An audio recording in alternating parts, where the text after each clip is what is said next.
Saya punya ide buat Pak Kades. Sebagai warga ya, warga Pakuan, warga kehormatan. Nih, duit kalau dipecah-pecah gocap nggak akan ada wujudnya. Bagaimana caranya? Ya udah. Nih, saya bangun jalan sendiri tuh nggak gede biayanya. Sekampung ini bagus. Nggak gede tuh jalan nomor Pakuan. Saya bangun, bagus jalannya. Ya kan? Gimana caranya nih Pak Kades? Kalau modelnya polanya musrenbang, terus orang ngusulin gocap di RT sudut sana gocap, nggak akan ada wujud Pak.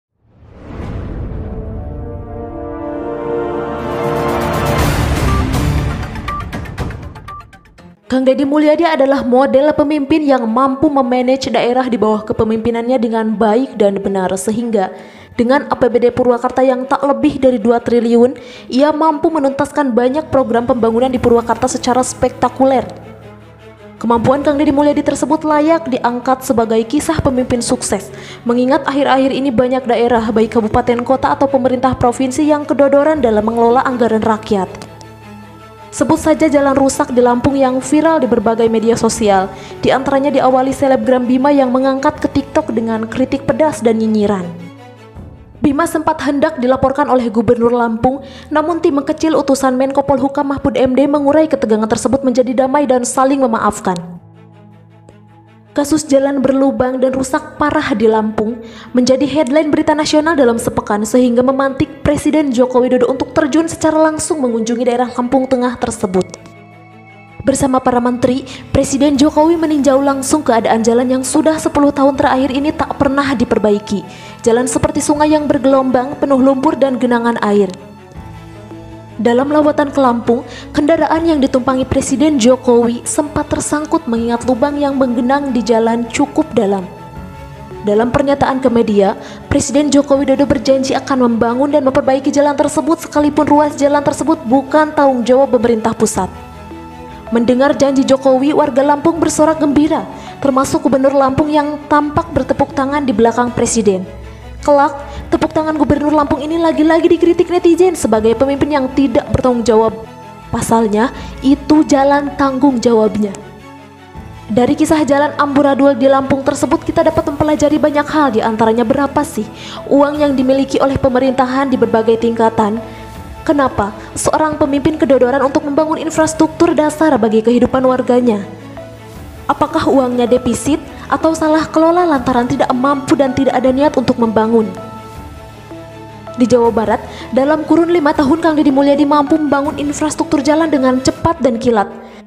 Seluruh jalan-jalan kabupaten, jalan desa dan jalan lingkungan dibangun menjadi lecir. Bahkan keberhasilan Kang Deddy Mulyadi menjadi buah bibir masyarakat bahwa saat disebut Kang Deddy Mulyadi, maka orang auto ingat soal jalan lecir. Padahal pada saat Kang Deddy Mulyadi membangun jalan di Purwakarta, APBD Purwakarta cuma di angka 1,5 triliun, angka yang kecil untuk sebuah output pembangunan yang tuntas. Menurut Kang Deddy Mulyadi, pemimpin itu harus memiliki prioritas dalam membangun, termasuk dalam prioritas tersebut adalah keberpihakan pada kepentingan rakyat banyak. Jalan merupakan sarana terjadinya mobilitas ekonomi masyarakat untuk mendapatkan income. Jalan juga diantaranya sarana di mana barang dan jasa dapat didistribusikan dengan baik dan efisien. Kalau jalan rusak, maka kendaraan masyarakat cepat rusak dan boros. Waktu tempuh untuk mendistribusikan barang ke warung terganggu, serta potensi terjadinya kecelakaan sangat tinggi. Menurut Kang Deddy Mulyadi, pemimpin harus memprioritaskan dulu soal ini. Jangan dulu soal lain, apalagi soal misi busuk bagi-bagi proyek. Kang Deddy Mulyadi dalam mengelola APBD Purwakarta melakukan manajemen skala anggaran. Uang tidak dibagi-bagi menjadi kegiatan kecil, namun Kang Deddy memprioritaskan ruas jalan utama dan penting dengan anggaran memadai. Kang Deddy Mulyadi sebagai bupati melakukan intervensi dan sedikit diktator agar anggaran tidak menguap dan banyak disalahgunakan oleh OPD atau pihak ketiga. Sehingga dengan cara seperti itulah anggaran kecil yang dimiliki oleh pemerintah dapat dimanfaatkan secara tepat sasaran dan ada buktinya. Strategi Kang Deddy Mulyadi yang memangkas banyak item belanja pegawai juga bagian dari upaya mengoptimalkan anggaran terbatas dalam membangun daerah.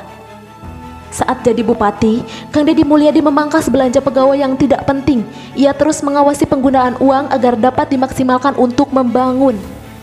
Dan apa yang dilakukan oleh Kang Deddy Mulyadi tersebut cukup berhasil di Purwakarta sampai kurun waktu selesai Kang Deddy Mulyadi menjabat sebagai bupati. Namun sayang, istrinya Ambu Anda Ratnamustika tidak mampu dan mengikuti jejak Kang Deddy Mulyadi. Akibatnya jalan-jalan di Purwakarta rusak parah, berlubang dan air menggenang di mana-mana. Bahkan, kini Purwakarta disalip oleh kabupaten tetangga yaitu Subang. Dulu, Subang di zaman Bupati Ep dan Ojang selalu iri terhadap infrastruktur Purwakarta. Kini justru sebaliknya. Sebagai ilustrasi, Anda bawa motor atau mobil lewat Kampung Parakanceri, Desa Pusaka Mulia, arah Curug Cijalu. Sejak Kampung Legok Barong, Anda akan kaget dengan jalan rusak dan berlubang. Kendaraan yang Anda kemudikan akan terasa repot. Terus berjalan sampai nanti batas Sungai Cilamaya yang menjadi pembatas wilayah kabupaten yaitu Purwakarta dan Subang. Pas di jembatan menuju Kampung Selaawi, Desa Cipancar, Subang, Anda akan merasakan keheranan yang kontras. Jalan di Subang rapih dan bagus, dihotmik dan enak untuk dilalui, baik roda 2 atau roda 4. Padahal dulu justru sebaliknya, di Subang rusak parah, pas masuk Purwakarta enak alias ngegeleser. Kenapa bisa demikian? Karena salah kelola anggaran dan goodwill pemimpin yang tidak ada. Saya punya ide buat Pak Kades. Sebagai warga ya, warga Pakuan, warga kehormatan. Nih, duit kalau dipecah-pecah gocap nggak akan ada wujudnya. Bagaimana caranya? Ya udah. Nih, saya bangun jalan sendiri itu nggak gede biayanya. Sekampung ini bagus. Nggak gede tuh jalan nomor Pakuan. Saya bangun, bagus jalannya. Ya kan? Gimana caranya? Nih Pak Kades. Kalau modelnya polanya musrenbang, terus orang ngusulin gocap di RT sudut sana gocap, nggak akan ada wujud Pak. Bapak tempelin, besok copot lagi tempelin. Berapa RW di Pak Kades?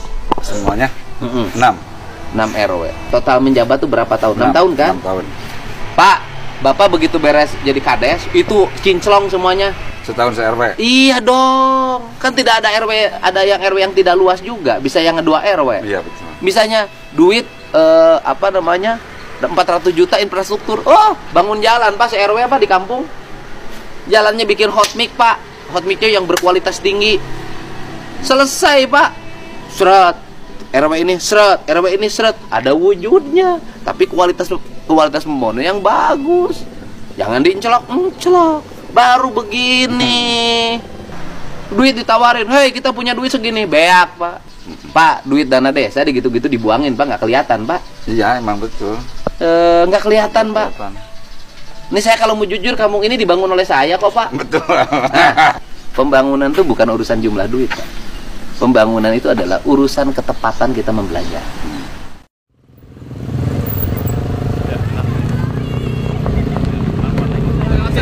Apa? Melewati jalan rusak kesan-kesan seperti apa, Pak? Jalannya mulus, enak, Dinikmati ya, Pak? dinikmati. Guncang-guncang rambutnya, Pak? Sampai Pak Zul tadi tidur, saya juga tidur. Seperti dipupuk ya, Pak? Enggak, kalau ada yang hamil Enggak. bisa ngelahirin kata. Karena mulus, jadi sampai di mobil tidur.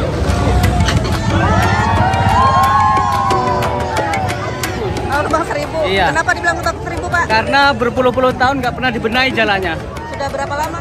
Udah 10 tahunan. Gimana rasanya Pak Jokowi lewat sini? Alhamdulillah senang masyarakat, antusias. Pesannya apa? Semangat. Pak Jokowi pesannya apa? Pesannya ya selamat dibidik pejabat Lampung. Iya. Kapok. Kebakaran jenggot.